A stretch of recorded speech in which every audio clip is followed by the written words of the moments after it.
प्रतिष्ठितम् आविराविर्महेति वेदस्य मानिस्थः श्रुतं मे मा प्रहासी अनेनात्थितेन अहोरात्रान् सन्दधामि ऋतं वदिष्यामि सत्यं वदिष्यामि तन्मामवतु तद्वक्तारमवतु अवतु माम् अवतु वक्तारम् अवतु वक्तारम्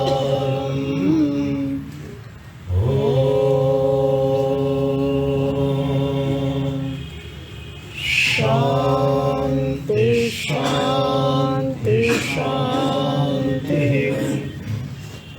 ॐ समस्तजनकल्याणे निरतं करुणामयं नमामि चिन्मयं देवं सद्गुरुं ब्रह्मविद्वरम् अज्ञानतिमिरान्धस्य ज्ञानाञ्जनशलाकया चक्षुरुन्मीलितं येन तस्मै श्रीगुरवे नमः। सच्चिदानन्दरूपाय विश्वोत्पत्त्यादिहेतवे तापत्रयविनाशाय श्रीकृष्णाय वयं नमः।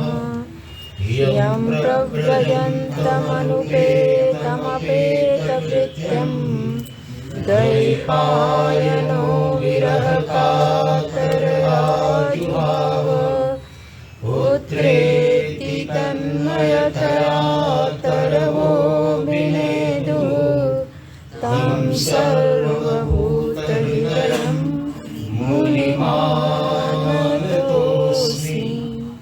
नारायणं नमस्कृत्य नरं चैव नरोत्तमं देवीं सरस्वतीं व्यासं ततो जयमुदीरयेत्।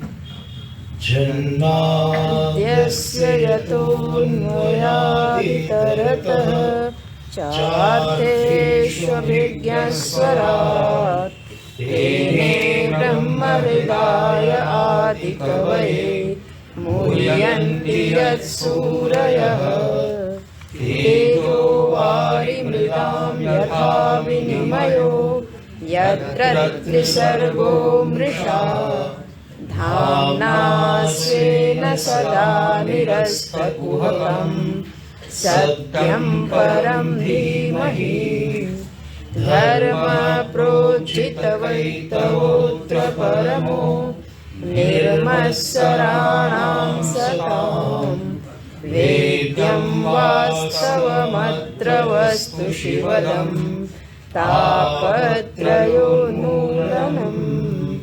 श्रीमद्भागवते महामुनिकृते किं वा परैरीश्वरः सद्यो हृद्यवरुध्यतेऽत्र कृतिभिः शुश्रूषुभिस्तत्क्षणात् निगमकल्पतरोर्गलितं फलं शुकमुखादमृतद्रवसंयुतं पिबत भागवतं रसमालयम् मुहुरहो रसिका भुवि भावुकाः मुहुरहो रसिका भुवि भावुकाः। श्री कृष्णचंद्र भगवान की जय। भागवत भगवान की जय। सब संतन की जय। श्री सद्गुरुनाथ महाराज की जय। बाबा अखिलेश्वर महादेव की जय। ओम नमः पार्वती पतये हर हर महादेव।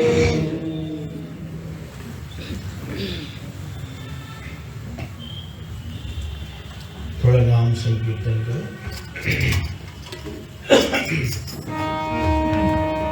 ओम नमो नारायणाय, ओम नमो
आंग्ल भाषा में बोलेंगे और हमारे प्रयागराज के प्रायः 95 या 99% लोग अंग्रेजी समझते हैं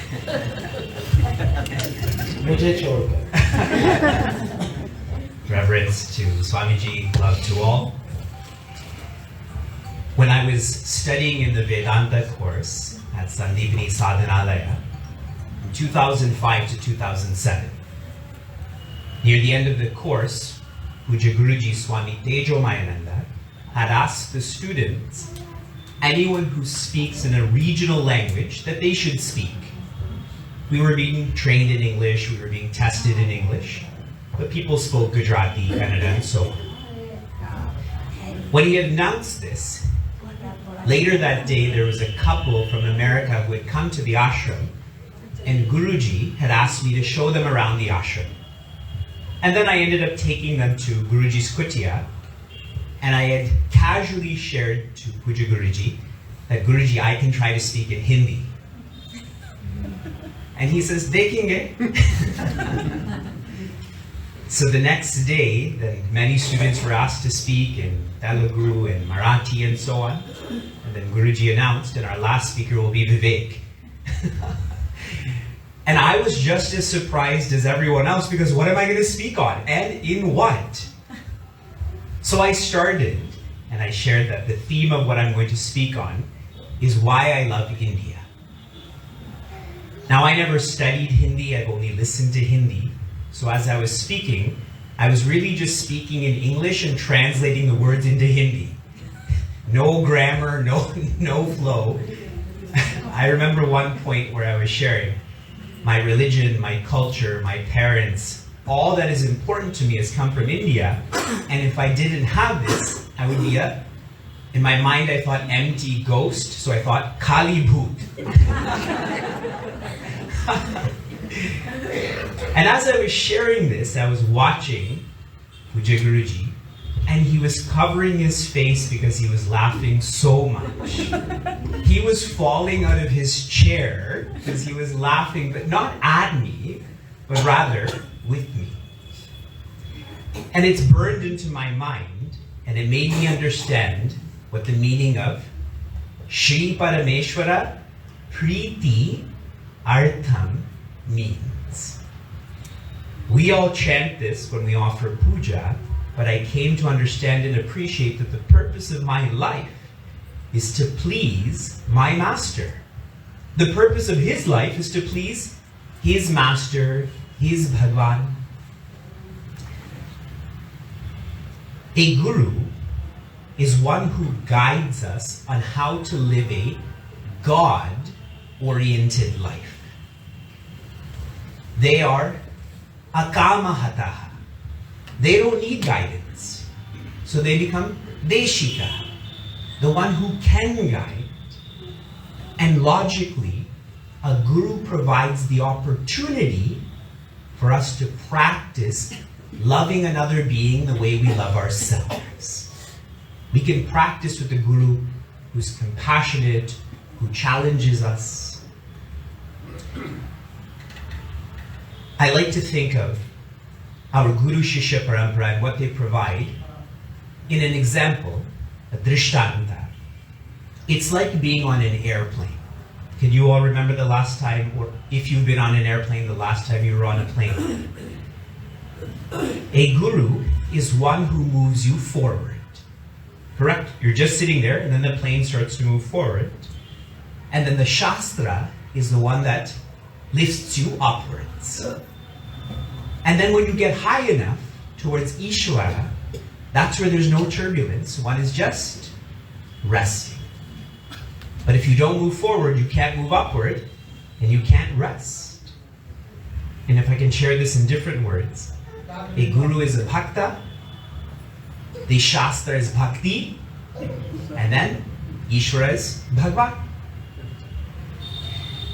Now, practicing loving one's guru, one's Shastra, is easy in Prayag. I've never been to Prayag before. This is my, I think, 5th day here. I've never been here, but it's easy. The first exposure I had to Chinmaya Mission was in 1997. And within 10 years then, I had completed the Vedanta course. And for the past 15 or more years, I've been trying to study and serve Sanatana Dharma. And so in doing so, I've met and listened to a lot of acharyas. And there's very few who know so much about so much, and one of those few is Swami Gangeshananda Ji. We've never met before physically, but in the time that I've been here, and I've been doing this for some time, so I've met a lot of people. But Swami Gangeshananda Ji is one of those few who I would put up with Puja Guruji and a few others. What is special about Swami Gangeshananda Ji is his love for his guru. Every thought he shares, every once in a while, he'll refer to, he listened to this while he was studying.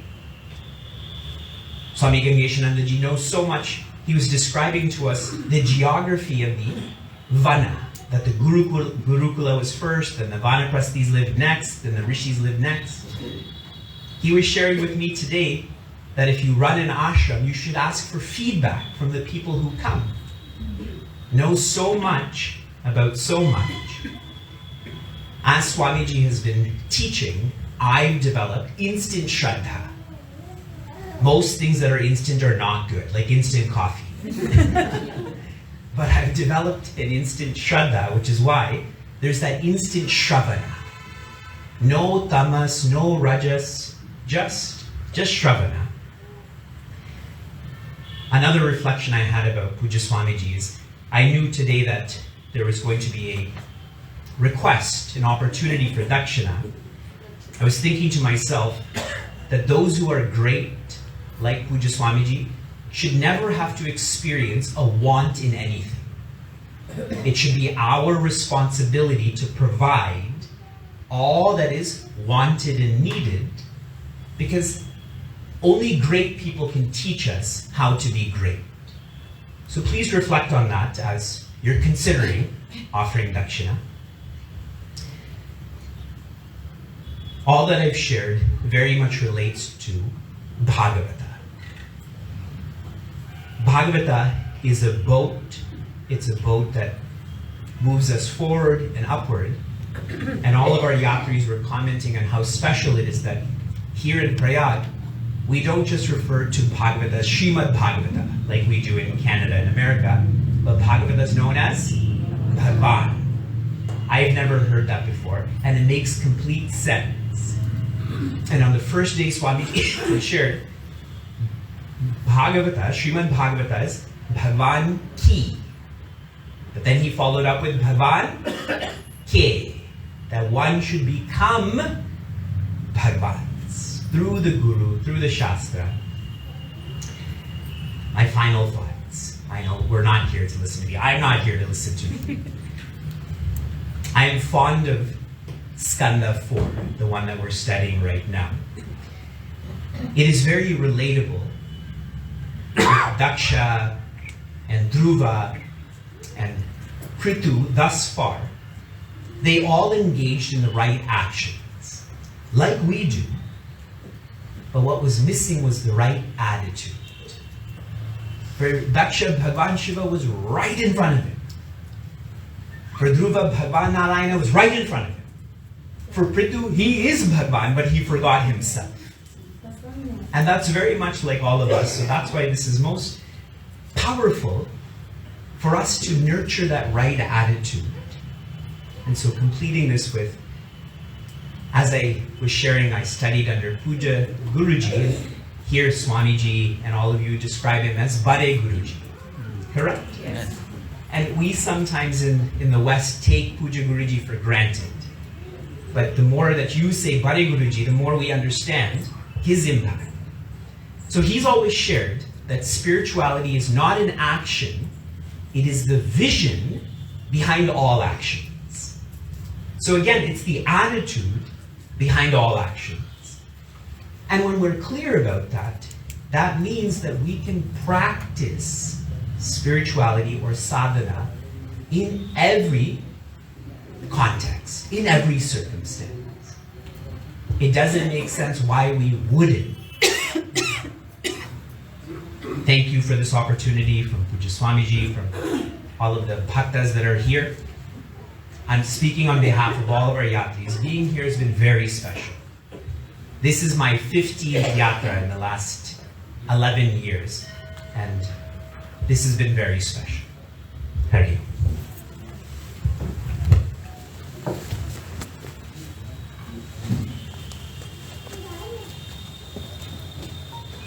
अच्छा है विवेक जी। हाँ, 2 minute नाम संकीर्तन और कर लें।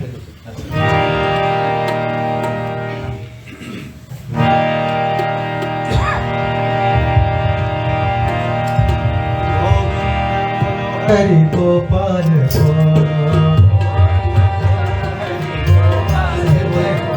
गोविंद बोलो हरि गोपाल गोविंद बोलो हरि गोपाल गोविंद बोलो हरि गोपाल बोलो गोविंद बोलो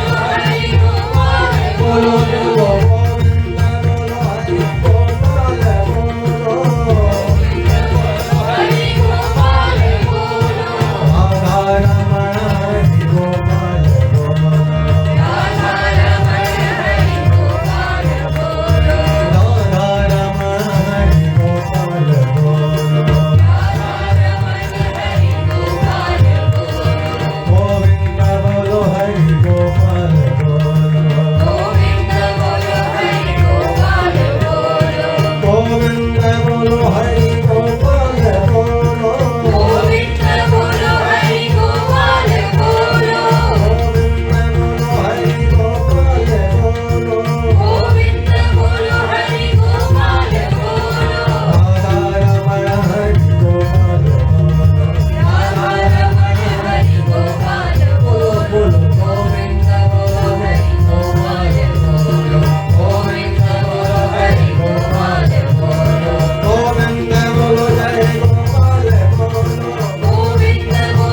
श्रीमद् भागवत के चतुर्थ स्कंद में 4 पुरुषार्थों को लेकर के विवेचन प्रारंभ हुआ। उसमें प्रथम जो विषय था वो धर्म था। धर्म की सफलता तब होती है जब धर्म में निष्कामता हो। दक्ष महाराज का यज्ञ सफल नहीं हुआ क्योंकि उसमें शुद्धता नहीं थी, प्रयोजन अशुद्ध था। लेकिन आगे चल करके ध्रुव महाराज की जो कथा आई तो उसमें ये भी संकेत आया कि अर्थ की अगर आवश्यकता है तो वो भी भगवान से प्राप्त होता है। जैसे हमारे महामंत्री जी कह रहे थे कि रुचि जो है, रुचि भगवान के, ये बात तो सच है। भगवान की गोद में बैठ के कुछ भी करो सब ठीक है। वो हमने अनुभव किया अपने गुरु जी की गोद में बैठकर। सर्वम शोभते और क्षमा भी भवती, क्षमा भी होती है, लेकिन है तो संत तो नाराज होते हैं। सोई कीन कुचाली, सुचाली नहीं है। लेकिन भगवान जिसको एक बार अपना लेते हैं फिर उसका त्याग नहीं करते। हमारे गुरुजी भी अपरित्याग लक्षण थे। हम लोगों ने बहुत अपराध किए, अनगिनत अपराध किए, लेकिन त्याग नहीं किया। और ऐसे ऐसे शिष्य उनके हुए जो कि निष्ठा पूर्वक परेशान करते थे लेकिन उनका भी त्याग नहीं किया। नाम कुछ लेने की जरूरत नहीं है सबके लखी बिरले का। ये गुरुजन इतने क्षमाशील होते हैं, प्रभु इतने क्षमाशील होते हैं। ब्रह्मा जी जब स्तुति करते हैं तो भगवान से कहते हैं आप मुझे वैसे माफ कर दीजिए जैसे गर्भस्थ शिशु को माता माफ कर देती, क्षमा कर देती। हम सब भगवान के उदर में ही तो हैं और अपने हाथ पर चलाते रहते हैं। रुचि परायण जीवन जब कहा जाता है तो उसका अर्थ होता है मनमाना जीवन। मनमाना जीवन कभी भी उचित नहीं है। वो भगवान की गोद में पहुंचेगा ही नहीं। तो बिल्कुल सच है। लेकिन आपकी बात बिल्कुल ठीक है दूसरे ढंग से। कैसे कि अगर रुचि अच्छी ना भी हो लेकिन अगर प्रभु के पास चली जाए तो वो रुचि भी आपके कल्याण का कारण बन जाती है। दोष भी गुण में बदल जाता है, विषाद भी योग बन जाता है। प्रभु अर्जुन का विषाद क्या बन गया? योग। क्यों? कहाँ गया? प्रभु के चरणों में गया। तो यहाँ पर ध्रुव महाराज सकाम भाव से उन्होंने भगवान का आश्रय लिया ना, लेकिन वो भी उनको मिला। असल में भगवान से मांगने में शर्माना नहीं चाहिए। जो इच्छा हो वो मांगो। भगवान ने खुला खुला कहा चतुर्विधा भजन्ते मां। 4 लोग मुझे भजन करते हैं, आर्तो, जिज्ञासु, अर्थार्थी, ज्ञानी च भरत। तो ये 4 विषय है। अब मैं टोका इसलिए, आपका बहुत एनालिसिस अच्छा है, लेकिन जब बहुत अच्छा हो तो कोई कण भी हो तो उठा के हटाना चाहिए। बहुत बढ़िया आपने बताया। और ये जो चारों कथाएं हैं, भाई पहला जो विषय है वो कौन है? धर्म। उसमें कितने अध्याय हैं? 6 अध्याय है।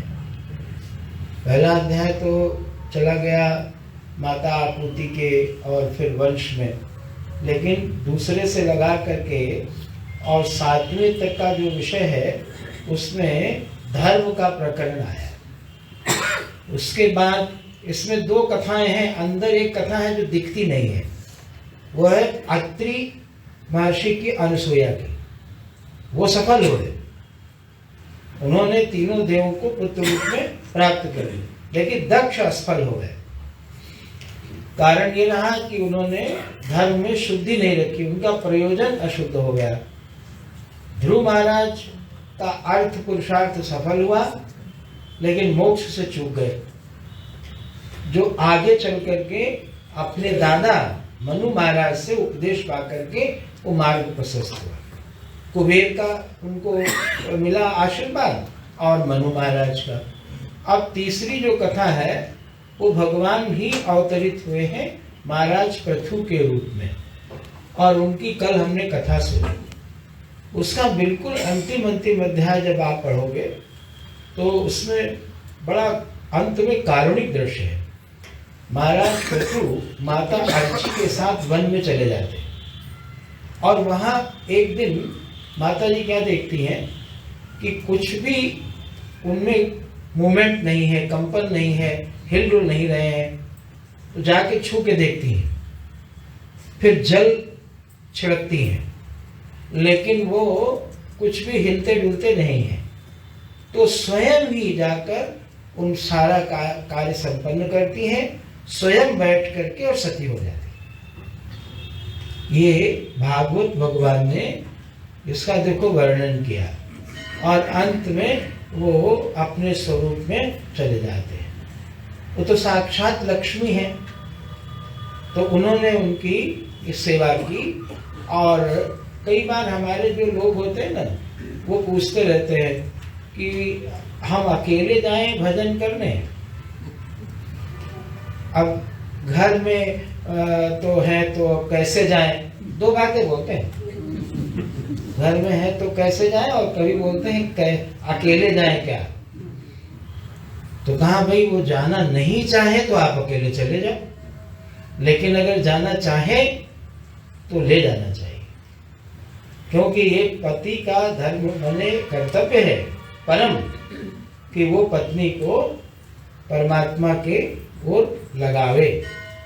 दोनों का ये कर्तव्य है कि दोनों एक दूसरे को भगवत प्राप्ति की ओर, मोक्ष की ओर लगावें। केवल इतना नहीं कि परिवार ही पर्याप्त हो गया, इतना नहीं, मोक्ष पुरुषार्थ में भी सहधर्मिणी। सहधर्मिणी का अर्थ यह है कि वह अंततः मोक्ष के मार्ग पर ले जाए, परस्पर दोनों। तो महाराज पृथु जो है यहाँ पर काम पुरुषार्थ और भगवत भक्ति दोनों का परिपाक हुआ। महाराज पृथु ने क्या मांगा? 10,000 कान मांगे। भगवान से वरदान में क्या मांगा उन्होंने? 10,000 कान। तो प्रकारांतर से उन्होंने श्रवण मांगा और श्रवण की शक्ति मांगी, संत का संग। और संत का क्या कराएंगे? वो तो सत्संग ही कराएंगे। संत का मिलन जब होता है तो क्या होता है? सत्संग होता है। उसमें बहुत ताकत लगती है, सुनने में बहुत ताकत लगती है, सुनाने में नहीं लगती है। ये तो मिथ्या वक्ता लोग कहते हैं कि सुनाने में ताकत लगती है। एनर्जी लगती होगी, वो ताकत लगती होगी उस तरह की। जैसे गायक लोग भी कहते हैं गायन में बहुत ताकत लगती है, लगती होगी नहीं लगती, अगर श्रोता अच्छे हो। अगर श्रोता ठीक हो तो अब हम उनको सुंदर सुंदर सुना रहे हैं और वो कुछ भी आ ऊ नहीं कर रहे हैं। एक बार एक राजा के यहाँ संगीत सम्मेलन हुआ, तो उसने कहा कि कोई भी जो व्यक्ति हिला डुला, आ ऊ किया, बस उसकी गर्दन काट लेंगे। और जब संगीत होता है तो जब स्वर ठीक से लगता है और स्वर को जानने वाला होता है तो उससे आ ऊ दाद निकल ही जाती है। मैं कई दिनों से देख रहा हूँ, आप अच्छे भजन गाते, कोई ताली नहीं बजाता। संगीतकार को, कलाकार को थोड़ा प्रोत्साहन चाहिए। हमें तो लोग धीरे से थोड़ा बोल देते हैं, हाँ स्वामी बहुत अच्छा है, लेकिन आपको कोई नहीं बोलता है। 2-3 दिन से देख रहा हूँ, बोलना जरूर चाहिए। तो हुआ ये कि कोई राजा के भय से सब चुपचाप बैठे। अब उन्होंने नए नए राग छेड़े, बहुत सुंदर सुंदर ढंग से, मूर्छनाएं दी, क्या क्या संगीत में जो जो होता है सब मेहनत कर डाली। लेकिन फिर वो भी लोग, उन्होंने जब फिर से कोई राग बढ़िया छेड़ दिया तो एक आदमी से रहा नहीं गया। उसने कहा कहा पकड़ो इसको। तो कहा क्या करें? कहा इसको रहने दो, बाकी सबको यहाँ से निकाल बाहर कर। केवल इस आदमी को रखो, केवल ये संगीत के विषय में जानता है, बाकी ये सारे कुछ नहीं इनको पता है। इन विद्याओं का रसिक होना बहुत कठिन है। साहित्य, संगीत, दर्शन, इनका आनंद बड़ा दुर्लभ है। इसको मनुष्य गंधर्व बोलते हैं। मनुष्यों में श्रेष्ठ जो मनुष्य होते हैं उनको इसका रस मिलता है, ये दुर्लभ है। तो यहाँ पर काम का भी परिपाक हुआ, भक्ति का भी परिपाक हुआ, और अब इनका वंश आगे चलता है। महाराज पृथु के वंश में आगे, अब आप अध्याय संख्या निकाल लीजिए 24, पृथु की महाराज की वंश परंपरा। इसमें राजा हुए विजितासु, और उसके बाद इन्होंने क्या किया, 4 दिशाओं में अलग अलग लोगों को नियुक्त किया। जैसे भगवान श्री राम ने अपने सभी भ्राताओं के लिए एक एक दिशा में राज्य स्थापित करके दिया था। हमारे जो बीच के राजा हुए ना, उन्होंने एक बहुत दोष था उसमें। जैसे एक राजा के 4 बच्चे होते थे, तो जो सबसे बड़ा होता था उसको राज्य मिलता था, और जो 3 होते थे वो प्रजा हो जाते थे। पूरे समय राजकुमार कहलाते थे, लेकिन जैसे ही आयु आती थी तो एक युवराज बन जाता था, बाकी सामान्य जनता बन जाते थे, और फिर उसी में विद्रोह होता था। गोस्वामी जी ने भगवान राम से बात कहलवाई कि हंस वंश में यही एक दोष है कि हम सभी का सब कार्य एक साथ हुआ, यहाँ तक कि विवाह भी एक साथ ही हुआ, लेकिन जब राज तिलक की बात आई तो बड़े को देकर छोटे को बिहा दिया, छोड़ दिया। ये इस कुल में कलंक है। ये गोस्वामी जी से तुलसीदास जी महाराज ने कहलवाया, और इसका बहुत भोग भोगा भारत में। उन्हीं में से गद्दार होते थे, क्योंकि उनको बड़ा सरलता से उसमें से किसी को चुन लेते थे शत्रु कि तुमको राजा बना देंगे, और वो उनकी सहायता कर देते थे। तो एक द्वार छिद्र मिल जाता था। तो यहाँ पर इन्होंने क्या किया, विजितास्व ने 4 दिशाओं में विभाग करके अपने पुत्रों को एक एक देश दे दिया। हर्यक्ष को पूर्व दे दिया, ध्रुमकेश को दक्षिण दे दिया, ब्रक को पश्चिम दे दिया, और द्रविड़ को उत्तर दिशा का राज्य दे दिया। और सारे जितने लोग थे इनके पुत्र, वो सब के सब क्या हो गए, राजा हो गए। और आगे चल करके इन्हीं के यहाँ एक हविर्धान नाम के राजा हुए। बड़ी लंबी लिस्ट है, आप पढ़ लेना इसको। और उनके हुए पुत्र बरहिषद, और वो बरहिषद जो थे उनको यज्ञों का इतना, एक तरह से कहिए उनको यज्ञ प्रेमी थे। तो उन्होंने क्या किया कि यज्ञ किया तो पूर्व दिशा में जो कुश बिछाए गए, तो कहते थे कुशों को इतना बिछा दी, इतना प्रयोग किया उन्होंने कि मानो उस कुश से पूरी धरती ही पट सकती थी। और चूंकि पूर्व में कुश रखे गए तो प्राचीन, और इनका नाम पड़ गया प्राचीन बरही।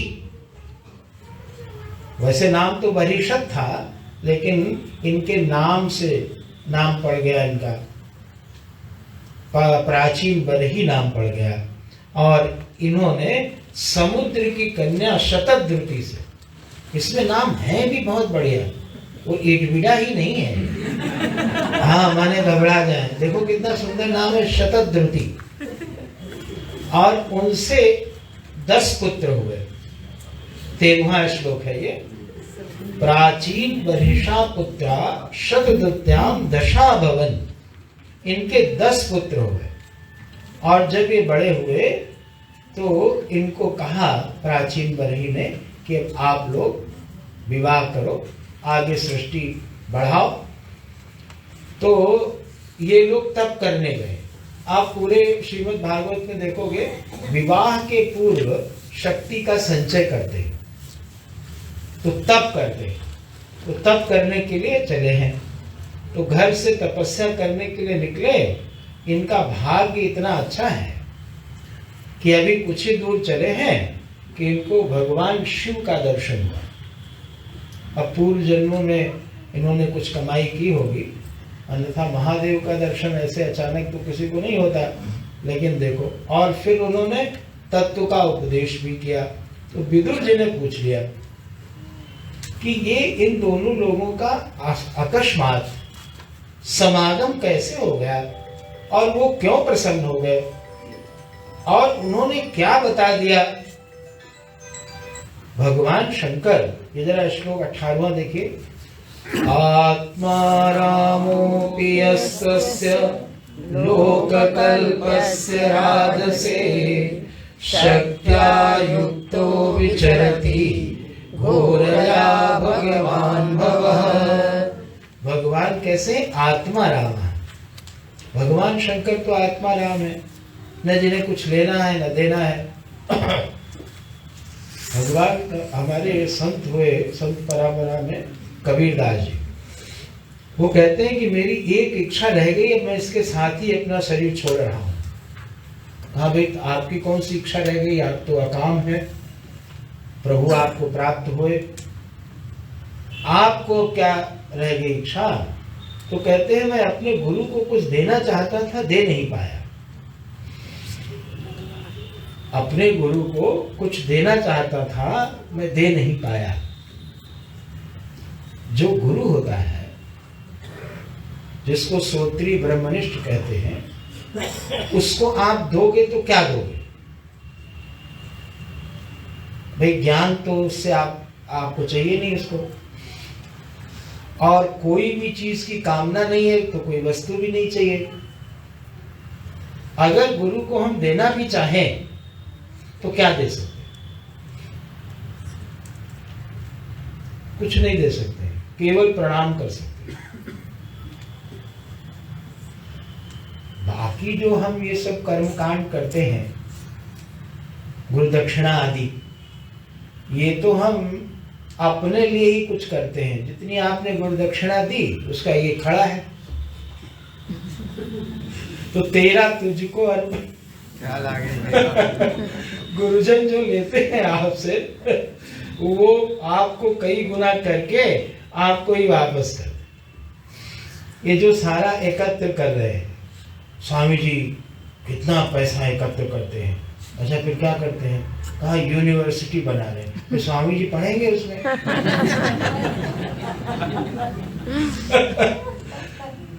कोलवन में 75 एकड़ में हमारे बड़े गुरु जी ने एक स्थान बनाया, खूब मेहनत करके, खूब पैसे इकट्ठे करके। जब 93 में उन्होंने लिया, भार ग्रहण किया, सिद्धवाड़ी में ही वो सारा हुआ, सामने ही हुआ। तो तब से लेके कितना समय लगा उनको, जगह जगह जा जाकर सबको प्रेरित कर करके धन लिया। उस धन का हुआ क्या? वो सब आपको अर्पित हो गया, आपके लिए एक स्थान बन गया। उसका भोग कौन करेगा? आप करेंगे, हम करेंगे, हमारी आगे पीढ़ियां करेंगी। उनको तो चाहिए नहीं, गुरु को चाहिए तो गुरु नहीं। वो गुरु बना कब? रजहात यदा कामान सर्वान पार्थ मनोगतान। जब तक वो सारे संकल्प छोड़ नहीं देगा। नहीं असन्यस्त संकल्पो योगी भवति कश्चन। 6ठे अध्याय में देखो, जब तक समस्त संकल्पों का कोई त्याग नहीं कर देता, तब तक वो योगी हो ही नहीं सकता। तो शिष्य अपने गुरु को अर्पण करे, सब कुछ अर्पण करे, लेकिन ये अंदर से जानता रहे। इसी तरह परमात्मा को भी जो कुछ हम देते हैं वो उन्हीं को देते हैं। लेकिन कल मैंने यहाँ दृष्टांत दिया कि नहीं दिया पता नहीं, जैसे हम गंगा स्नान के लिए जाते हैं, फिर वहां हम तर्पण करते हैं, तो हम गंगा जी से जल उठाकर उसी में देते हैं, लेकिन तर्पण क्रिया संपन्न हो जाती है। उसी तरह हम भगवान की ही बनाई सृष्टि से कुछ पत्रम पुष्पम लेकर के उन्हीं को अर्पित करते हैं। हमारी अपनी निजी कोई चीज है ही नहीं। अच्छा बताओ, ऐसी कोई चीज आपके पास है जो भगवान ने आपको न दी हो? विवेक नहीं बताएंगे, और कोई बताओ, चार्ली जी नहीं बताएंगे, ये प्रवचन करने वाले नहीं बताएंगे, इनको मालूम एक ऐसी चीज है। और ये भी बात है कि वो परमात्मा के पास नहीं है, वो आपकी अपनी निजी संपत्ति है, जीव की। अब आपके मन में सबके आ ही गया है तो क्या है? जो आपके पास शायद नहीं है। यहाँ कोई बैठा व्यक्ति है जिसको अहंकार है? जेब में कहते किसी को अहंकार कौन स्वीकार करेगा मुझे है। लेकिन एक अहंकार ऐसी चीज है जो जीव की अपनी निजी संपत्ति है और भगवान को प्रिय बहुत है। आप ये उनको दो तो बहुत खुश हो जाते हैं। ये अहंकार, अभिमान, ये हमारी अपनी जीव की निजी संपत्ति है। वैसे हमने जिसको लेके अभिमान किया वो मेरी संपत्ति नहीं है। अभिमान किसी ऐसी चीज पर होता है जिसको हम श्रेष्ठ और मूल्यवान मानते हैं। किसी को अपनी कमी पर या अपनी दरिद्रता पर अहंकार नहीं होता है। अहंकार ऐसी वस्तु पर होता है जिसमें हमारा श्रेष्ठ बुद्धि है। धन का अभिमान होता है, दरिद्रता का नहीं। बल का अभिमान होता है, निर्बलता का नहीं। लेकिन ये सारी चीजें हैं किसकी? परमात्मा की। और उसमें मैं और मेरा करके क्या कर लिया हमने? अभिमान। ये हमारी चीज है। तो भगवान को जब अर्पण होता है, कोई समर्पण करता है, तो क्या करता है? समर्पण का तात्पर्य क्या होता है कि मेरा जो हमने मानना शुरू कर दिया था वो मेरा को तेरा कर दो। सब कुछ तेरा, ना कुछ मेरा। वैसे भी मेरा नहीं था, मैंने जबरदस्ती उस पर रजिस्ट्री करा ली थी। तो वो छोड़ दो, बस हो गई भक्ति। तेरा तेरा तेरा कर दिया तो हो गया तेरा।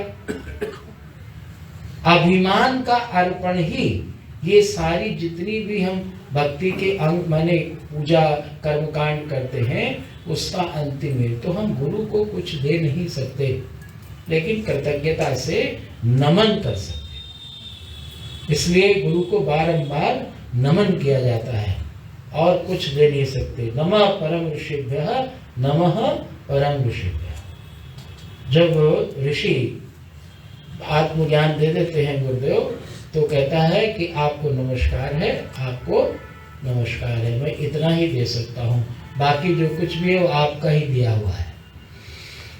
तो इस प्रकार से यहाँ पर इनका भाग्य है प्रचेताओं का कि भगवान शंकर मार्ग में मिले हैं और वो पूछ लेते आत्मा रामो पे। हम यहाँ से गए थे आगे कि वो तो आत्मा राम है, वो तो कभी कुछ कोई व्यवहार उनमें होता नहीं है, तो ये तो कैसे आ गए विचरण करते हुए? तो मैत्रेय जी कहते हैं कि ये जो प्रचेता हैं इनकी पूर्व की कमाई बहुत है, ये साधु स्वभाव के। कैसे पता चलती है कि कोई व्यक्ति कमाई करके आया है? कोई व्यक्ति स्वर्ग से आया है कि नरक से आया है, कैसे पता चलता है? तो कहा जो शांत रहे, प्रसन्न रहे, वो कहाँ से आया है? स्वर्ग से। और जो हर बात में झगड़ा करता रहे, सबको परेशान करता रहे, तो कहाँ से आया है? नरक से। इसी तरह जिसका स्वभाव साधु है, तो इसका तात्पर्य क्या हुआ कि वो पूर्व जन्मों में बहुत साधना करके आया और उसी की उस साधना का परिणाम है कि महादेव मिले हैं और कहते हैं प्राचीन बरही के पुत्रों तुम्हारा कल्याण हो, आओ मैं तुम्हें ज्ञान देता हूँ। और भगवान ने यहाँ जो बात कही वो बहुत विलक्षण है। वो कहते हैं कि अगर कोई व्यक्ति अपने कर्तव्यों का पालन करे पूरे आयु 100 वर्ष तक विधिवत भगवान को अर्पण करके, तो उसको ब्रह्मा का पद मिलता है। ये तो आपने सुना होगा कि स्वधर्म के पालन से पितृलोक मिलता है, लेकिन यहाँ लिखा है कि 29वां श्लोक है, उसमें लिखा है कि वो स्वधर्म निष्ठः शत जन्म भी पुमान विरंचतामेति। विरंचतामेति, वो विरंच माने ब्रह्मा बनता है। लेकिन कौन? जो अपने वर्ण आश्रम का भली भांति, अब ये भली भांति जो शब्द है ना, बस इसी में सारा अर्थ है।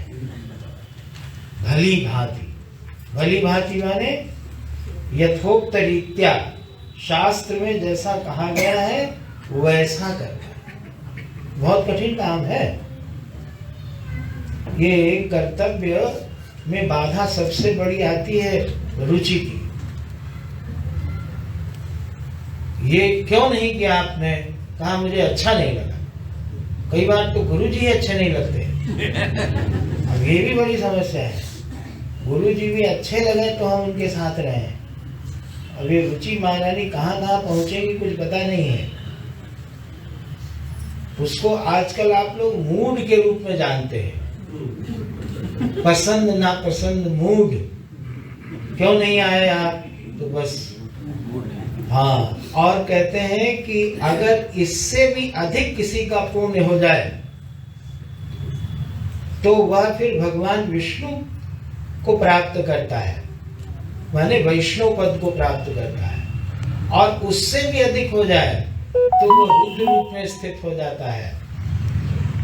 और अगर इससे भी अधिक हो जाए तो वह परम कल्याण को उपलब्ध हो जाता है।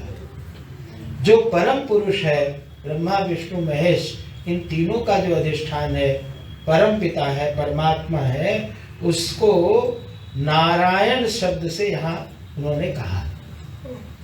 और कहा कि हम अब उनके लिए एक स्तोत्र तुम्हें बताते हैं, तुम जाओ और इसी स्तोत्र का आश्रय लेकर के तपस्या करो, तुम्हें भगवान दर्शन देंगे और तुम्हारा कल्याण होगा। तो श्रीमद् भागवत में कुछ स्तोत्र हैं जो आप अपने दैनिक पूजा में शामिल कर सकते हैं। जैसे यहाँ पर है, आगे एक नारायण कवच आएगा। कई हैं बड़े सुंदर सुंदर। एक किसी किसी को बहुत दुस्वप्न आते हैं, स्वप्न में डर जाते हैं, कभी स्वप्न में कुछ हो जाता है। तो एक गजेंद्र मोक्ष गज ने जब स्तुति की भगवान की, ग्राह ने पकड़ लिया था, तो उससे दुस्वप्न नष्ट हो जाते। कितने लोगों पर प्रयोग किया गया। और किसी पर बहुत विपत्ति आ जाती है तो नारायण कवच और श्री राम रक्षा स्तोत्र, ये बहुत कारगर होते हैं। ये इनमें श्रद्धा रख करके अगर आप इनका पाठ करेंगे तो बहुत आनंद होगा। और इसमें वर्णन क्या होता है? अब ये जो पूरी स्तुति है अनेक श्लोकों में है, एक दो हम पढ़ देते हैं, बाकी इसका सार सर्वस्व समझ लीजिए। स्तुति का मतलब क्या होता है, स्तुति और प्रार्थना में भेद क्या होता है। कुछ तो होती हैं स्तुतियां, उसमें परमात्मा के सगुण निर्गुण रूपों का वर्णन होता है, उनके गुणों का वर्णन होता है, उनकी लीला का वर्णन होता है, चरित्र का वर्णन होता है। लेकिन दोनों सगुण और निर्गुण। और स्तुति प्रार्थना कब बन जाती है? जब उसमें कोई प्रार्थना जुड़ जाती है, मांग जुड़ जाती है। तो वही स्तुति का ही नाम प्रार्थना हो जाता है। और अगर उसमें अर्थना न चले, कोई कुछ मांग ना हो, तो उसको आप बोल सकते हैं स्तुति। तो यहाँ पर जो स्तुति की गई है, देखो कैसे स्तुति करते हैं। कहते हैं कि जितं त आत्मनिधुर्य स्वस्तये स्वस्तिरस्तु मे भवताराधसाराद्धं सर्वस्मात्मने नमः। नमः पंकजनाभाय भूतसूक्ष्मेन्द्रियात्मने वासुदेवाय शान्ताय कूटस्थाय सरोजिषे शङ्कर्षणाय सूक्ष्माय दुरन्तायान्तकाय च नमो विश्वप्रबोधाय प्रद्युम्नायान्तरात्मने नमो नमो निरुद्धाय ऋषिकेशेन्द्रियात्मने नमः परमहंसाय पूर्णाय निवृतात्मने सर्गापवर्गवाराय नित्यं शुचिषदे नमः। नमो हिरण्यवीर्याय चातुर्होत्राय तन्तवे चातुर्होत्राय तन्तवे। आप देखो जहाँ प्रारंभ किया उन्होंने, ये किसकी है? उस पर ब्रह्म परमात्मा की स्तुति है। भगवान रुद्र ने प्रचेता के माने प्रचेताओं को कही। प्रचेता कौन है? तो प्राचीन बरही के 10 पुत्रों का नाम प्रचेता है। 10 का नाम प्रचेता है। एक ही रूप रंग के हैं, एक ही आकृति के हैं और आपस में बहुत प्रेम है और पिता की आज्ञा से तप के लिए निकले हैं। अब देखो जैसे ही निकले तो इस बार भगवान शिव ही प्राप्त हो गए गुरु रूप में। पहले ध्रुव महाराज निकले थे तो नारद जी आ गए। ये आप कभी चिंता ही ना करो कि मैं इस मार्ग पर चलूंगा तो मेरा मार्गदर्शन कैसे होगा। आप पहला कदम निकालोगे तो परमात्मा कहीं न कहीं आकर उपस्थित हो जाएंगे। किसी भी साधक का अनुभव होगा। आप सब में अधिकांश साधक ही हैं, सभी के हम सबको मानने में तैयार हैं साधक। आपने जब चाहा तो आपको मार्गदर्शक मिला कि नहीं? मिला। हाँ, लेकिन अब ये बात ये है कि शंकराचार्य जी क्यों नहीं मिले? तो आपकी कक्षा के अनुसार मार्गदर्शक चाहिए ना। और आपकी कक्षा जब बढ़ेगी तो और बड़ा वाला मिल जाएगा। और आप चिन्मय मिशन में है, सौभाग्यशाली हैं। यहाँ तो प्राइमरी से लेकर और पीएचडी तक एक ही आचार्य सब काम कराता है। यहाँ अद्भुत है। ये तो भाग्यशाली लोग हैं जो इस क्षेत्र में आते हैं। ऐसे गुरुजन, इतने मीठे गुरु हमें तो नहीं दिखे कहीं। सारा माता पिता की तरह, एकदम मित्र की तरह और इतने प्रेम से रखते हैं। नहीं तो वो बर्तन धुला धुला के पहले तो ऐसा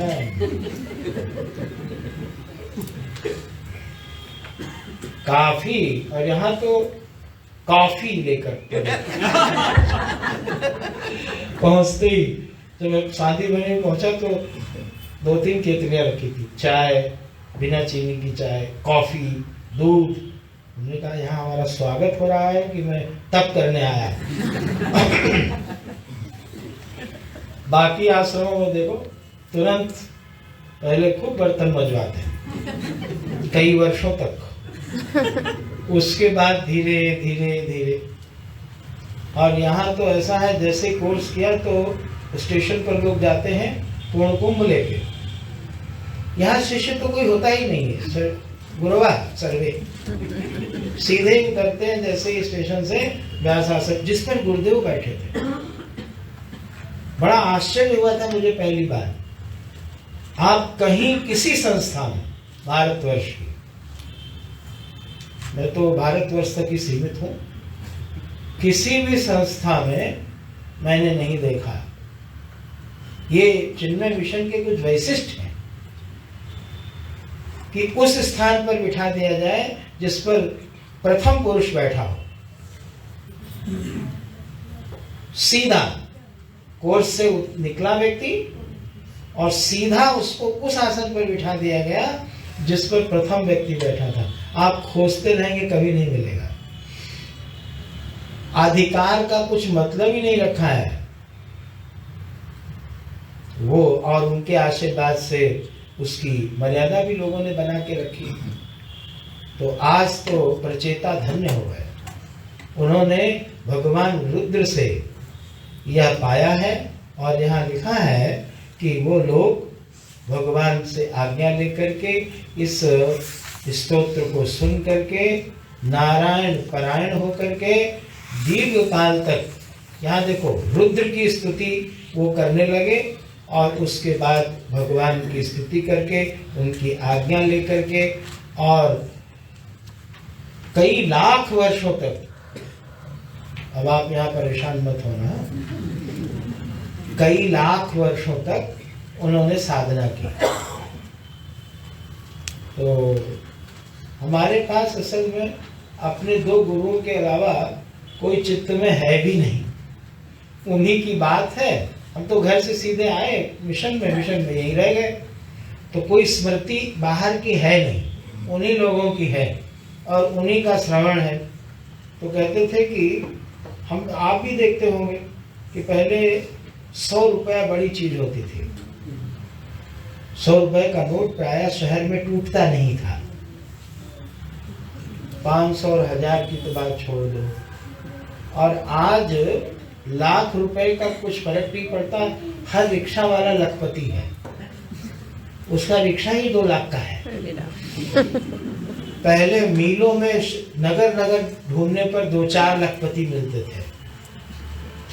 तो जैसे धन के विषय में आज आप करोड़ और अरब और खरब की बात करते हैं, वैसे ये लोग 10,000 1 लाख वर्ष की बात करते। जैसे आपके लिए इतना धनाढ्य हैं आपकी, अब लोग करोड़ कुछ मतलब ही नहीं रहा, बहुत है। अब 1 दहाई बनाइए, उसमें 2-3 जीरो करोड़ में बढ़ाइए, तब आदमी को कुछ समझ में आता है, अच्छा कुछ काम मैं कर सकता हूँ। इसी तरह कोई 1000 वर्ष से कम तो कोई तपस्या करता ही नहीं है। आप इसको ऐसे मान लो, सुदीर्घ काल तक, जब तक उनको बहुत दीर्घ काल तक उन्होंने तप किया। अब मनुष्य की इतनी छोटी आयु है, वो कल्पना करे तो कैसे करे। जैसे कोई कीट हो और उसकी आयु कुछ सेकंड की हो, और उससे कहा जाए कि मनुष्य ने भोजन में, मनुष्य का समय इतना लगता है जिसमें तुम्हारी कितनी 1000 जनरेशन व्यतीत हो जाती है। तो कहेगा कितना भोजन करता होगा। हम सभी की जो गणना करते हैं वो अपनी उपमा लेकर करते हैं। तो मनुष्य अपनी आयु को देख करके और क्या करता है, इनकी कल्पना करता है। और ये घटना कहाँ घट रही है, सब आदिदैव में। हमारा ध्यान ही नहीं जाता है। दक्ष जो प्रजापति हैं या ध्रुव महाराज हैं, ये सब कथाएं कहाँ घट रही हैं। वो प्रजापति हैं, वो भारत के थोड़ी मिनिस्टर हैं या एग्जीक्यूटिव हैं, वो यूनिवर्स के हैं। ये आदिदैव में कथा चल रही है। अब बीच बीच में मनुष्य लोक में आ जाती है, तो आपको ध्यान देना पड़ेगा कि कथा कहाँ चल रही है। काल गणना उसी के अनुसार होती है। अब प्रकरण से थोड़ा अलग है, लेकिन मैं बोल देता हूँ। बलराम जी की शादी किससे हुई? रेवती जी से। रेवती जी के जो पिताजी थे, तो उनको अपनी कन्या का वर जानने के लिए वो कहाँ चले गए? ब्रह्मा जी के यहाँ। अब हम लोगों को सुविधा नहीं है भाई। हर कन्या के जन्म लेते ही उसका वर भी आसपास ही जन्म ले लेता है, थोड़ा आगे पीछे। तो अगर कोई सिस्टम आ जाए तो आप जान लो तो छुट्टी हो। पिता बहुत परेशान होता है। अगर बच्चों की आयु हो जाए तो माता पिता को वो हर जगह जाते हैं तो देखते रहते हैं, खासकर शादी विवाह में जाते हैं यही काम करते हैं कि कौन है और उसमें देखते रहते हैं। तो उन्होंने कहा ये सब झंझट क्यों करना है, जिनके पास सबका लेखा जोखा है वहीं चलते हैं। और वो उस अच्छा काम ही किया उन्होंने कि अपनी बेटी को भी लेके गए। वो गए और ब्रह्मा जी उनसे आमना सामना हुआ और उन्होंने प्रश्न किया, उन्होंने उत्तर दिया। तो उत्तर में उन्होंने क्या कहा कि आपके यहाँ आने तक 28 चतुर्युगी बीत चुकी है, 28 बार 4 का सर्कल घूम गया है। अब इस समय भगवान ने अवतार लिया है और उनके बड़े भ्राता के रूप में शेष भगवान आए हैं। उनके साथ जाकर के अपनी कन्या का विवाह कर दो। न उनके शरीर में कोई परिवर्तन हुआ राजा के, न कन्या के, क्योंकि वो लोक का प्रभाव था। वहां का समय और यहाँ के समय में इतना अंतर है। तो इस तरह से जब ये कथाएं कही जाती हैं तो ये लोकों का अंतर होता है उसमें, ये मनुष्य लोक के अनुसार नहीं होती हैं। कई बार मनुष्य लोक में देखो ध्रुव जी की कथा को लेकर आए यहाँ, तो जब लेके आए तो 6 महीना कराया। तो कितने दिन साधना कराई? कुल 6 महीने। तो ये सारे जो आते हैं इनमें कई बार कथाएं उठ करके कहाँ चली जाती हैं, लोक बदल जाते हैं। तो उसका टाइम का मेजर बदल जाता है। कहते हैं रेवती जी बलराम जी से काफी लंबी थी, क्योंकि उस समय ज्यादा लोग लंबे रहते होंगे, धीरे धीरे छोटे हो गए। जैसे अब देखो ना 10, 20, 50 सालों में लोग छोटे हुए, फिर एक बीच में ऐसा आया कि बच्चे लंबे होने लगे, ये सब छोटे लंबे होने लगता है। तो उस समय कहते हैं बहुत लंबी थी। और इस प्रकार से ये जो थोड़ी देर का सत्संग था उसने क्या किया, प्रचेताओं का पूरा जीवन बदल दिया। और ये लोग जा करके तपस्या करते हैं। जरा 57वां श्लोक देखिए। क्षणार्धेन नापि तुलये न स्वर्गं न पुनर्भवम् भगवत् संगी संगस्य मर्त्यानां किमुताशिष। इसी का अनुवाद किया है गोस्वामी जी ने। कहते हैं क्षणेन आर्धेन तुलयेन स्वर्गम न पुनर्भवम्। आधे क्षण का जो सत्संग है वह भी, उसकी भी गणना स्वर्ग और मोक्ष दोनों से ज्यादा है। धरी तुला सत्संग की महिमा क्षणार्धेन अपि भगवत संगी संगस्य। भगवान का संग मिल गया है जिनको, ऐसे भागवतों का जो संग है वह तो स्वर्ग और मोक्ष दोनों से भी श्रेष्ठ है। क्यों? क्योंकि वो भगवान को दिलाने वाला है। मोक्ष को बहुत बड़ी बात नहीं मानी गई। और हर जगह कैवल्य मोक्ष मत लेना, हर जगह कैवल्य नहीं, सायुज्य, सामीप्य, सालोक्य, ये 4 मोक्ष और भी होते हैं। कैवल्य मोक्ष की चर्चा हर जगह नहीं होती। तो इसलिए यहाँ पर जो मोक्ष लेना, अर्थ न धर्म न काम रुचि गति न चाहो निर्वाण, तो निर्वाण वाला देखना। यहाँ भी अपुनर्भव लिखा है। जन्म मरण से छुटकारा, इतना नहीं। जन्म छुटकारा माने अपने इष्ट के लोक में उनके साथ सायुज्य करके रहना, कैवल्य मोक्ष की बात नहीं है। तो इससे वेदांती लोग प्रसन्न हो जाएंगे अगर ऐसी व्याख्या करोगे तो। नहीं तो वेदांती लोग बहुत नाराज हो जाते हैं। मोक्ष से बड़ा क्या है? कहाँ आप नाराज हो रहे हैं, यही बड़ा है। ये आप नाराज हो रहे हैं, मोक्ष से बड़ा। मोक्ष से बड़ा क्या होगा? बड़ा छोटा जहाँ होता है वहाँ मोक्ष कहाँ होता है? ज्ञान मान जहाँ एको नहीं। एक बार ये झगड़ा हो गया और झगड़ा पहुंचा जा करके महाराज जी के गुरु जी, स्वामी अखंडानंद जी महाराज के गुरु जी, वो थे उड़िया बाबा महाराज। तो झगड़ा वृंदावन में क्या हुआ कि भक्ति श्रेष्ठ है कि ज्ञान? वहां तो सब भक्ति वाले हैं। ढोलक लेकर के पहुंचे और उधर से वेदांती लोग पहुंचे। कहा महाराज जी आप जो कह देंगे हम लोग मान लेंगे, आप वेदांतियों के और हमारे दोनों के गुरु हैं। उन्होंने कहा क्या प्रश्न है? कहा प्रश्न ये है कि भक्ति बड़ी है कि ज्ञान? तो उन्होंने कहा भक्ति बड़ी है। और वो तो सब शिष्य ही थे, वो तो ज्ञान मार्ग के आचार्य थे। वो लोग सिर्फ अपना झुका के बैठे रहे, वो लोग अपना खूब ढोल बजाए, नाचे और चले गए।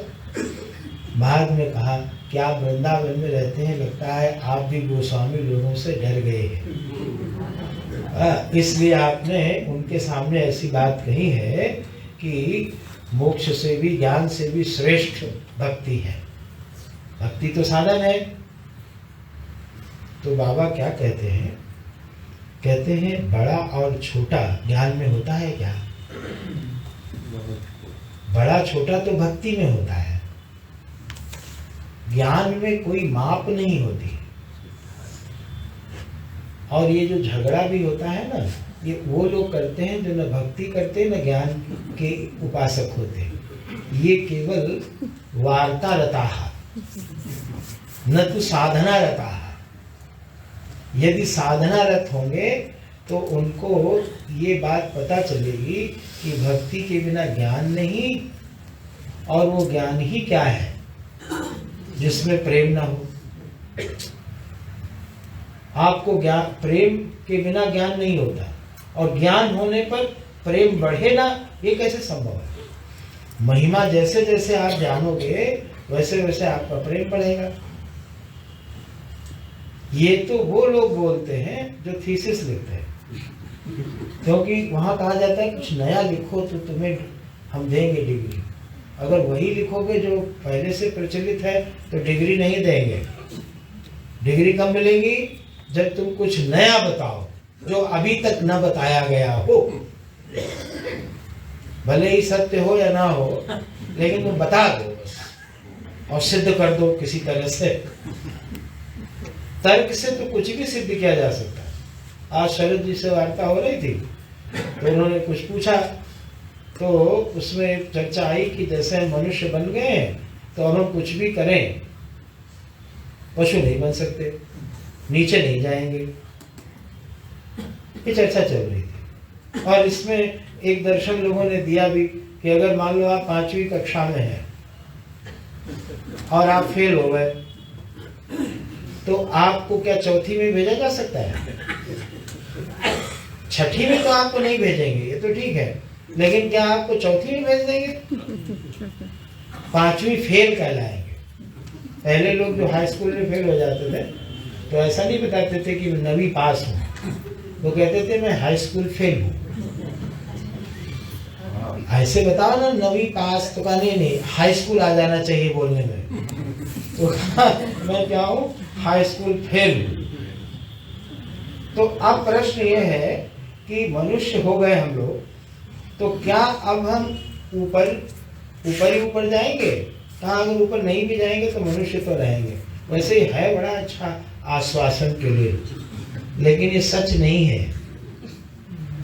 जिन कर्मों के कारण आप मनुष्य बने हैं और मनुष्य से आप देवता बन सकते हैं, उन्हीं कर्मों के कारण पशु पक्षी भी बन सकते हैं।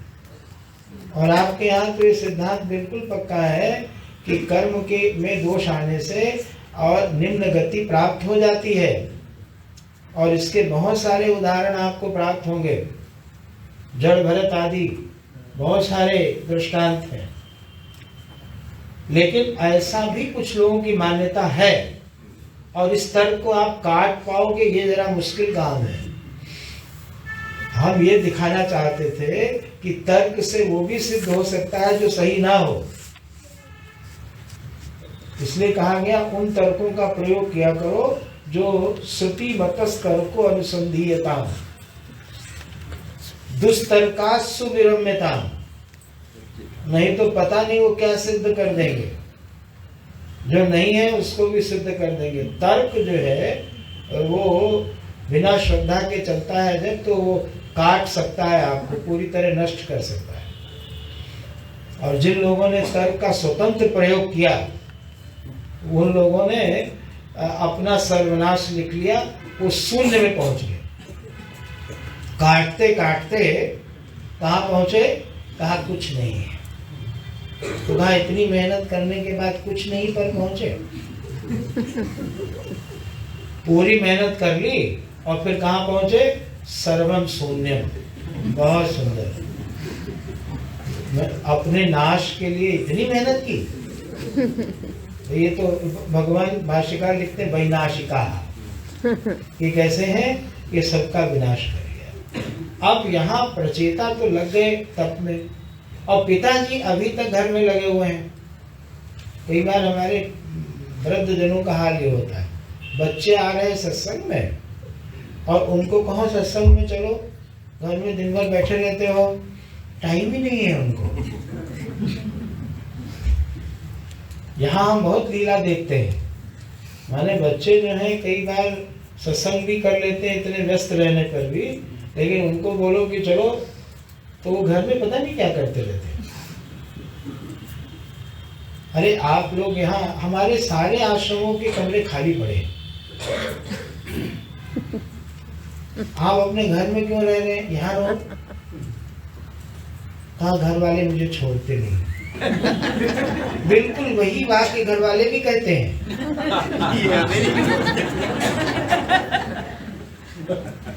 वो तो बहुत दिन पहले से चाहते हैं कि आप जरा, लेकिन आप आना ही नहीं चाहते हैं। सारे कमरे खाली पड़े, और जिस आश्रम में जाओ सब में कमरे खाली हैं, और उनमें झाड़ू लगाते रहते हैं, सफाई करते रहते हैं। और यही प्रयागराज सुबह आ जाओ, शाम तक यहाँ रहो, भजन करो, आते ही अभी भी काम में लगे हुए। अब ये तो बात सच है, गोल्ड तो गोल्ड होता है। आप ज्यादा कीमती तो होते ही जाएंगे क्योंकि आपके पास अनुभव ज्यादा है। अब बैठे हैं वहीं पर, तो सारा प्रवचन हो गया। इतना तो पढ़ लिया, श्रीमद् भागवत पढ़ ली। आज कह रहे थे हमारे दिनेश जी कुछ गहरा वेदांत होगा, वो गहरा वेदांत है यही गहरा वेदांत कि सारा कुछ पढ़ लिया लेकिन फंसे वही हैं। ये गहरा वेदांत है। हमारे गुरु जी एक सुनाते थे, दो सरदारों की कथा, आप लोगों को खूब याद होगी। खूब झगड़ा हुआ, पंच बुलाया गया, फैसला हुआ। एक सरदार का पनाला दूसरे सरदार की दीवार पे गिरता था, याद आया? बहुत बार सुनाया हुआ गुरु जी ने। अब वो जो है उससे फैसला होगा तो मैं सुना देता हूँ, उसमें क्या नहीं सुना है तो ये तो बहुत अच्छी बात है, आप लोग मिल जाओ तो हम बार तो जब सारा निर्णय हो गया कि तुम अपना पनाला उधर दूसरी तरफ गिरा दो तो उनकी दीवार बच जाएगी। लस्सी आ गई, सब लोगों ने पी ली और अब चलने का समय आया। तो जिस व्यक्ति का पनाला गिरता था दूसरे की दीवार पे, तो पनाला वाले को ही सारा कुछ खर्चा भी करना पड़ा क्योंकि दोषी वही था। तो उसने पंचों को प्रणाम किया, कहा पंचों आपको हमसे कोई शिकायत तो नहीं है, हमने आपकी सब बातें मान ली। कहा हाँ सब तुमने मान लिया। तो कहा एक बात हमारी भी आप मानेंगे? हाँ इतना तो सारा हमने मान लिया। कहा चलो भाई बनता है, इसकी भी एक बात मान लो। तो उसने कहा वो जो महाराज पनाला है वो उठेगा आपकी सारी बातें सिर माथे पर, सारा प्रवचन स्वीकार है और आप तो हमारे गुरु जी ही हैं। बढ़िया हो गया। फिर आप जियोगे कैसे, रहोगे कहाँ, जीवन कैसे चलेगा? हाँ वैसे का वैसे।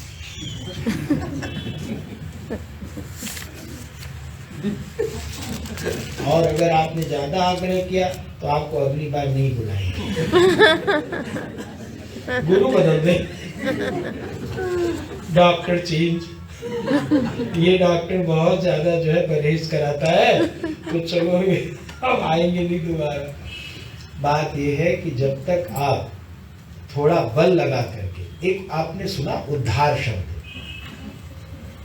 तो उद्धार में क्या होता है, उत और धातु क्या है, हरि माने हरणे, उत हर, तो उसका बन जाता है उद्धार। जबरदस्ती करने की थोड़ी बात है। उद्धरेत आत्मना आत्मानम, इसका अर्थ है थोड़ी जबरदस्ती, किसी को खींचना है। तो मन जो है हमारा एक अभ्यास हो गया है, उस घेरे में घूमने का अभ्यास हो गया है। अब वो घेरे से बाहर नहीं आना चाहता है, तो वहां से उसको खींच के निकालना है, तो इसमें थोड़ा बल लगता है, जबरदस्ती थोड़ी करनी पड़ती। तो अभी एक दो दिन आश्रम में आके रहो,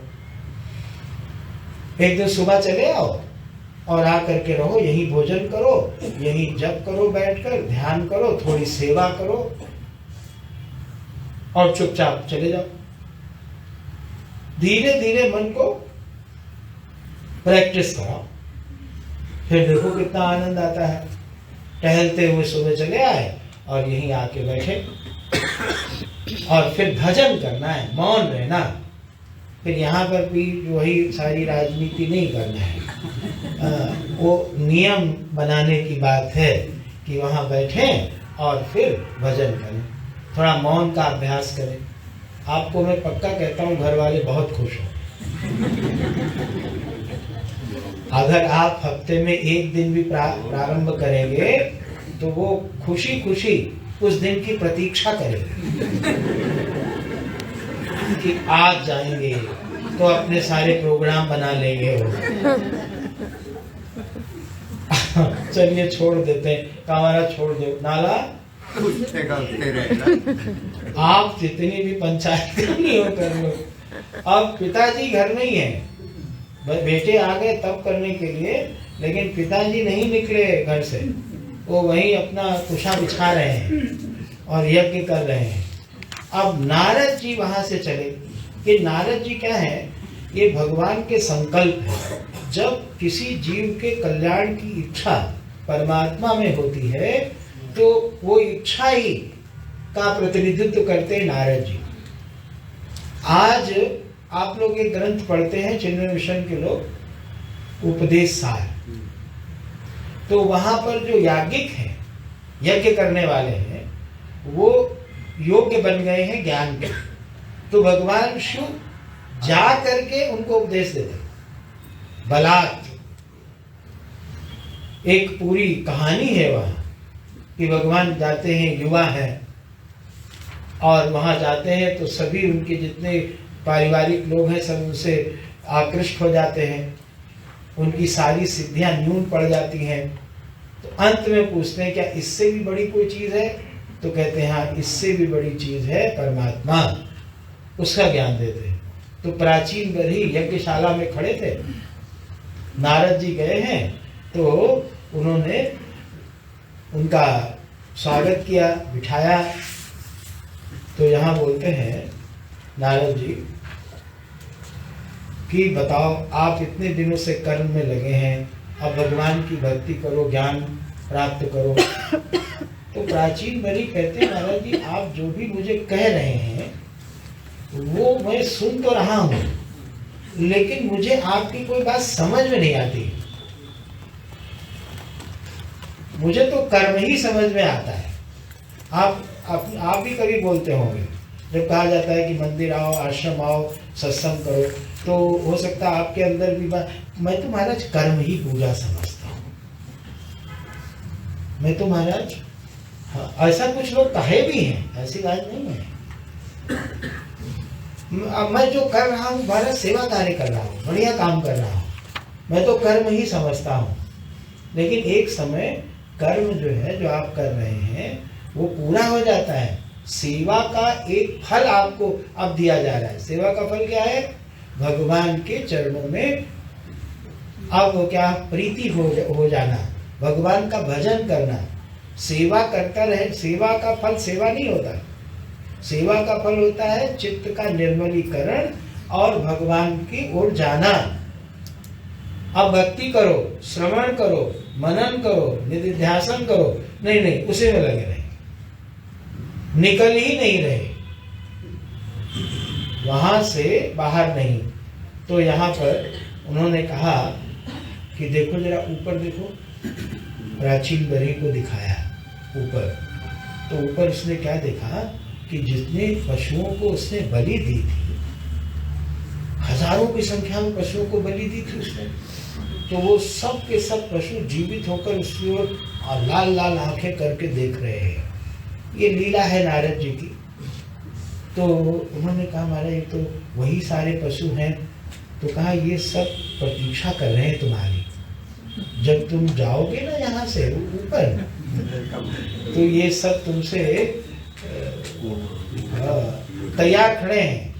तो बहुत भयभीत हो गया, लेकिन फिर भी उसको तो समझ में आया नहीं। तो नारद जी ने एक कहानी गढ़ी, और वो गढ़ी हुई कहानी, बनाई हुई कहानी अब सुनाने जा रहे हैं उसको। और उस कहानी में उसी को बोलते पुरंजनोपाख्यान, और उसी की ओर संकेत था धीरेन्द्र जी का। क्या सुनाते हैं कि राजन, मैं आपको एक कथा सुनाता हूं। दो मित्र थे, एक का नाम था पुरंजन और एक का नाम था अभिज्ञात, और दोनों भ्रमण करने के लिए एक दिन निकले। अनेकों देशों में भ्रमण करते करते गए, और हिमालय के दक्षिण भाग में जब वो लोग पहुंचे तो पुरंजन ने एक नगर देखा जो बहुत सुंदर था।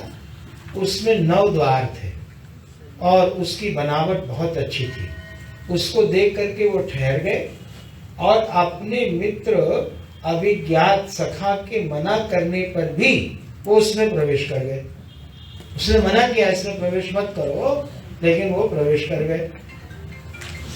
अब अंदर जब गए तो पुरंजन ने उसमें घूमते घूमते एक बड़ी ही सुंदर स्त्री को देखा, और उसके आगे एक 5 फण वाला सर्प चल रहा था सुरक्षा के लिए। उसकी आसपास उसकी 10 सखियां थी, 5 इधर 5 इधर, और वह युवती भ्रमण कर रही थी उद्यान में। तो ये उसको देख करके प्रथम दृष्टि में ही आकर्षित हो गए और उसके निकट पहुंच गए, और कहते हैं सुभगे आप कौन हैं? तो उसने कहा अपना प्रयोजन कहिए। तो आपस में परिचय हुआ और इन्होंने सीधे ही उससे प्रस्ताव रख दिया विवाह का। तो और फिर इन्होंने कहा, पूछा है इन्होंने आप कौन हैं, जब परिचय ले रहे थे। तो उसने कहा मैं हूं, इतना सत्य है। आप हैं, ये भी सत्य है। अब मैं कहाँ पैदा हुई, किस खानदान की हूँ, क्या है, जो कुछ है मैं हूँ, मुझे देखो। और ये मैं भी मानती हूँ कि आप भी योग्य हैं, मैं भी आपके साथ जीवन बिताना चाहती हूँ। लेकिन ये मत पूछना कि मेरा गोत्र क्या है, मैं कहाँ पैदा हुई, किसकी कन्या हूँ, ये सब मत पूछना। मैं हूँ और आप हैं, इतने से अगर काम चलता हो तो हम तैयार हैं। तो ये तो बहुत ही आसक्त थे, तो इन्होंने विवाह कर लिया। और विवाह कर लिया और उसके साथ आनंद पूर्वक जीवन बिताने लगे। लेकिन इनका जो आसक्ति है वो दिन प्रतिदिन बढ़ने लगी, और इसको बढ़ते बढ़ते ये स्थिति हो गई कि यहाँ लिखा है कि उसके साथ इनका इतना तादात्म्य है, क्वचित पिबंत्याम पिबती, 57वां श्लोक 25वां अध्याय, क्वचित पिबंत्याम पिबती मदिराम मद विह्वलः अशन्त्याम क्वचित अश्नाति जठत्याम स जक्षति क्वचित गायति गायन्त्याम रुदत्याम रुदति कचित। अब जब वो पीती है तब पीते हैं और सब कुछ पीते हैं, जल भी और भी सब है लिखा है। और जब खाते हैं तो यहाँ तक तो ठीक था, जब सोती है तो सोते हैं, ये भी ठीक था। लेकिन यहाँ लिखा है कि क्वचित जिघ्रति जिघ्रन्त्या, जब वो सूंघती है तो सूंघते हैं और जब वो छींकती है तो छींकते हैं। कहा ये तो सब ठीक था, लेकिन जब उसको जम्हाई आती है तो ये भी जम्हाई लेते हैं। कहा महाराज ये जो है ऐसा कैसे हो सकता है? कहा ऐसा हुआ। और एक दिन ये चुपचाप बिना बताए शिकार खेलने चले गए, माने पुरी से बाहर चले गए। अब जैसे ही लौटे हैं महाराज तो पुरंजनी का कहीं अता पता नहीं है। तो बहुत पूछने पर पता लगा कि वो कोप भवन में है। पहले वास्तु शास्त्र के अनुसार हर घर में एक कमरा बनवाया जाता था, उस पर लिखा होता था कोप भवन। मानस में भी मिलता है, माता कैकेयी गई थी तो गुरु जी से किसी ने पूछा कि अब क्यों नहीं वास्तु शास्त्री बनवाते हैं? तो कहा अब सारे कमरे को भवन बनवाने की जरूरत ही नहीं है भाई। अब को भवन, पूजा घर, शौचालय, पाकशाला, अब तो सब अटैच है। विकास का ये भी एक स्वरूप है।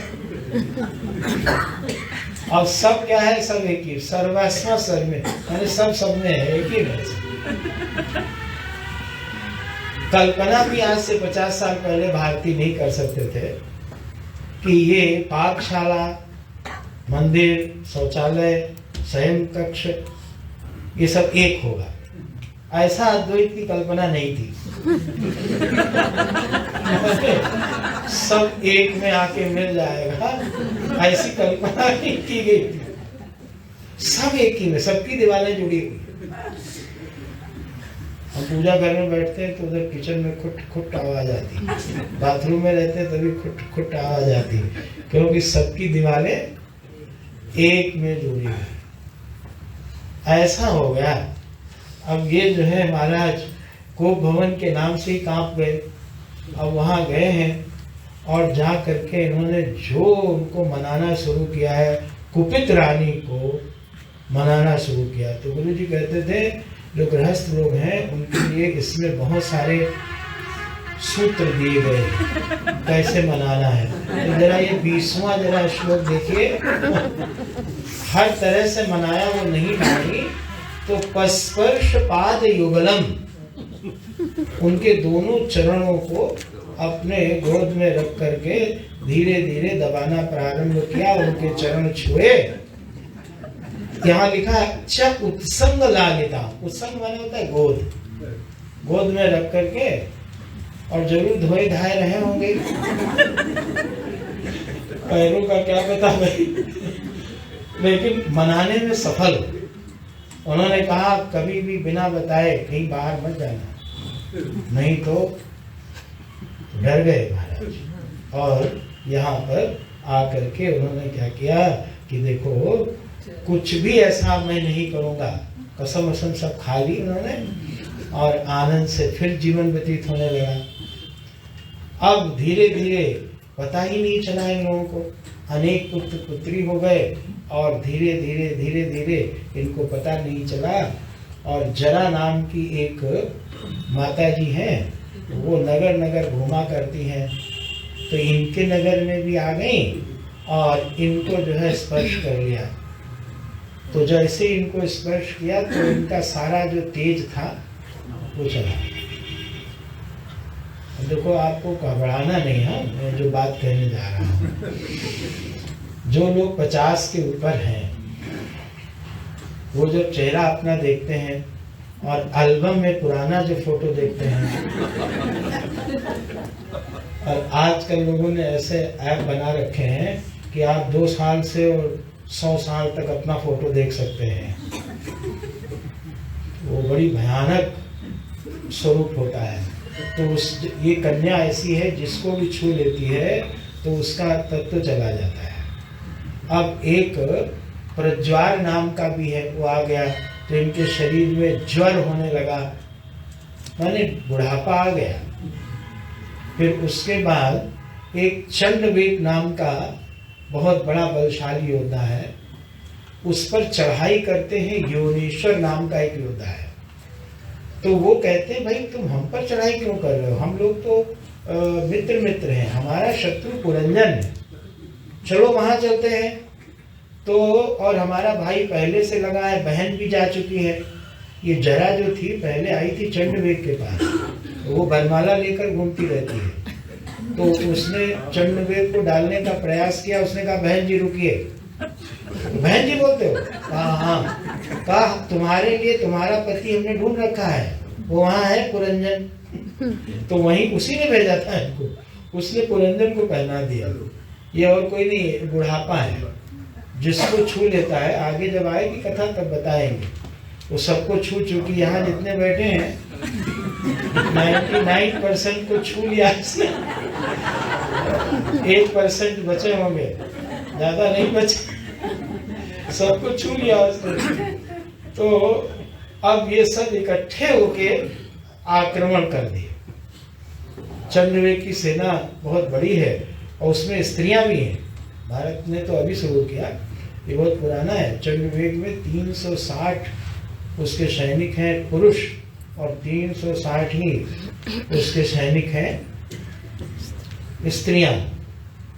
तो वो सबने चढ़ाई कर दी और वो 5 मुखों वाला जो सर्प था वो बहुत अच्छी तरह उसने लड़ाई की और अंत में प्रज्वार ने आग लगा दी नगर में। तो वो भाग गया, निकल करके सर्प निकल के भाग गया। अब पुरंजन का अंत समय आया तो और सारे लोग मार दिए गए उसके यहाँ, कोई बचा नहीं। अब पुरंजन भी शरीर छोड़ने वाले हैं। तो पुरंजनी का ध्यान करते करते करते करते उनका शरीर छूट गया। तो इसका परिणाम ये हुआ कि वो विदर्भ देश में जाकर के स्त्री के रूप में जन्मे। तो इसमें बड़ा विचित्र सा है कि जरूरी नहीं है कि जो आज स्त्री है वो स्त्री रहे, जो पुरुष है वो पुरुष रहे। और वहां जाकर के फिर उनका विवाह हुआ राजकुमार मलयध्वज से। वहां भी गृहस्थी पूरी हो गई और वहां का नियम था कि रानी को सती होना पड़ेगा। ये जो सती प्रथा थी, ये इस तरह की सती नहीं होते थे। सती में एक नियम था कि सती स्वयं से अग्नि प्रकट करती थी। सती होने का अधिकार उसी को था, बाहर से अग्नि नहीं दी जाती थी। वो अपने तेज से स्वयं अग्नि प्रकट करे, उसको सती बोलते थे। बाद में तो लोगों ने बाहर से जलाना शुरू कर दी और उसमें अधिकांश लोगों ने तो इसलिए जलाना शुरू किया कि उनके यहाँ सती हुई थी तो हमारे यहाँ भी होगी। अन्यथा ये जो पातिव्रत्य था, उनकी कोई महिलाएं जो थी वो इतनी तेजस्वी होती थी कि वो पति के साथ इतनी अभिन्न रहती थी कि उनकी साधना, इस साधना के कारण उनमें अलौकिकता आ जाती थी, दिव्यता आ जाती, तो वो सती होती थी। लेकिन बाद में इसको क्या बना दिया गया कि उनके घर हुई थी तो हमारे घर, तो उसको जबरदस्ती बिठा के जला देते। तो वो फिर इनका सबका जो प्राकट्य हुआ है वो बड़ा शुभ है, मंगल है, लेकिन बाद में लोगों ने इसको बिगाड़ दिया। तो यहाँ पर वो सती होने के लिए चढ़ रही हैं चिता के ऊपर। तो अभिज्ञात सखा ने कहा रुकिए रुकिए रुकिए, रुक जाइए थोड़ा सा, आप हमें हमारे बारे में कुछ स्मरण आता है? आप वहाँ जब पिछले जन्म की बात है, जब आपने हमें छोड़ दिया था तब आप पुरुष थे, अब आप स्त्री हो गए हैं और अब आप क्या करने जा रहे हैं? तो उसने उनको उस चिता पर चढ़ने से उतार दिया। कहा उसके बाद क्या हुआ? कहा वो कल देखिए। इसके बाद क्या हुआ वो कल देखेंगे। लेकिन ये बात जरूर थी कि इन्होंने उसको पहचान लिया और पहचान करके खूब गले मिले हैं और बच गए, क्या सती होने से बच गए। और उस सखा ने कहा न तुम स्त्री हो न तुम पुरुष हो, तुम मेरे मित्र हो। अब इस कथा का बहुत गंभीर अर्थ है जो कल हम लोग चर्चा करेंगे और फिर प्राचीन बरही उस कथा का मनन करके और वन को जा करके भगवान की प्राप्ति भी कर लेंगे। और यही अंतिम प्रसंग भी इस स्कंद का है। तो आइए थोड़ा करके और आरती की व्यवस्था करिए, थोड़ा भजन